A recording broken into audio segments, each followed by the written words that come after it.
14 Agustus 1945 merupakan berita duka bagi prajurit Kekaisaran Jepang. Peperangan yang selama ini mereka lakukan harus berakhir dengan kekalahan. Nasib prajurit Jepang yang tersebar di banyak daerah terabaikan. Banyak di antara mereka yang bunuh diri dan menjadi buruan warga yang pernah mereka duduki. Merdeka, salam sebangsa setanah air. Bersama channel Perjuangan Bangsa dalam sejarah bunuh diri dua tentara Jepang. Dua orang prajurit Kaigun ditugaskan mengawasi kamp tawanan perang di Ambon sejak tahun 1943 sampai 1945. Menurut beberapa sumber, keduanya merupakan algojo yang bertanggung jawab atas hilangnya nyawa puluhan orang Amerika Serikat, Inggris, Belanda, dan Australia di kamp Ambon. Mendengar berita kekalahan Jepang membuat kedua prajurit Kaigun tersebut berupaya menyelamatkan diri dari kejaran tentara sekutu. Pada akhir tahun 1945, keduanya menyeberang ke Surabaya dan mengganti nama Jepangnya dengan memakai nama Nishida dan Karta. Keduanya berusaha menghapus identitas mereka. Bahkan hingga akhir hidupnya tak ada yang mengetahui nama keduanya selain nama Nishida dan Karta. Dari Surabaya, Nishida dan Karta menuju ke Batavia atau Jakarta. Merasa nyawanya dalam bahaya dengan kehadiran tentara Inggris dan Belanda di Batavia, keduanya menghindarkan diri dari keramaian menuju ke daerah pelosok atau perkampungan.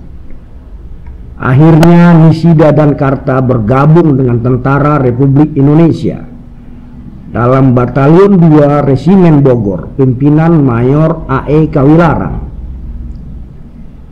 Pihak sekutu yang telah mengantongi identitas keduanya berusaha menangkap Nishida dan Karta dengan mengirim Detasmen Kejahatan Perang Australia (AWCD) pada bulan April 1946 untuk menangkap Nishida dan Karta. Menurut pemberitaan koran The Canberra Times tanggal 20 April 1946, tim khusus AWCD dipimpin seorang perwira bernama Squadron Leader Frederick George Bishal. Tak ingin tertangkap dan menjadi tawanan sekutu, Nishida dan Karta melakukan perlawanan. Keduanya dibantu oleh satu kompi tentara Republik Indonesia dari Batalion 2 yang dipimpin oleh Letnan Bustomi. Tim khusus dari AWCD dibuat tak berkutik dalam pertempuran itu. Bahkan Nishida dan Karta berhasil membunuh Mircal. Mayat Mircal kemudian dikubur di sebuah kebun dekat stasiun Maseng, Bogor Selatan. Kegagalan tim khusus AWCD dan terbunuhnya George Messel membuat sekutu harus meminta bantuan pemerintah Indonesia melalui Menteri Pertahanan Amir Syarifuddin. Amir Syarifuddin kemudian memerintahkan kepada A.E. Kawilarang yang saat itu menjabat sebagai komandan batalion untuk menyerahkan Nishida dan Karta kepada sekutu. Pada dasarnya A.E. Kawilarang menolak anak buahnya ditangkap begitu saja. Namun Kawilarang tak dapat menolak perintah atasan yang datang langsung dari Menteri Pertahanan. Dengan terpaksa Kawilarang menyerahkan keduanya kepada sekutu. Nishida dan Karta yang telah bergabung dengan Tentara Republik tak dapat melawan perintah atasan. Dengan pasrah keduanya dibawa oleh tentara polisi dari markas Batalion 2 dan diserahkan ke markas besar Komandemen Jawa Barat di Purwakarta.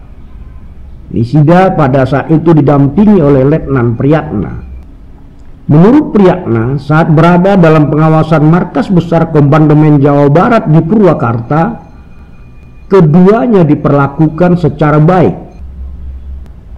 Bahkan keduanya tidak ditempatkan dalam sel tahanan, namun ditampung di mes komandemen.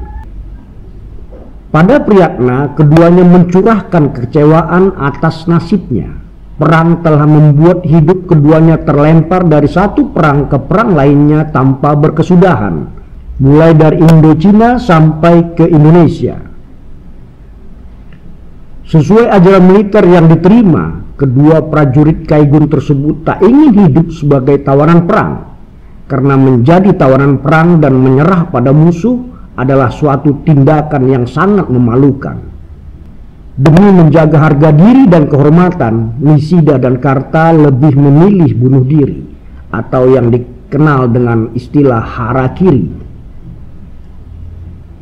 Saat Panglima Komandemen Jawa Barat Jenderal Mayor Didi Kartasasmita akan membawa Nisida dan Karta ke Jakarta, kedua prajurit Kaigun tersebut sudah tak bernyawa.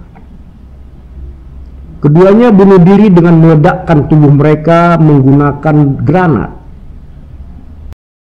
Keduanya lebih memilih mati muda daripada hidup berkalang tanah dipermalukan oleh musuh. Demikian kisah dua prajurit Kaigun yang lebih memilih meledakkan diri dengan granat daripada harus menanggung malu hidup sebagai tawanan perang atau menyerah kepada musuh. Terima kasih.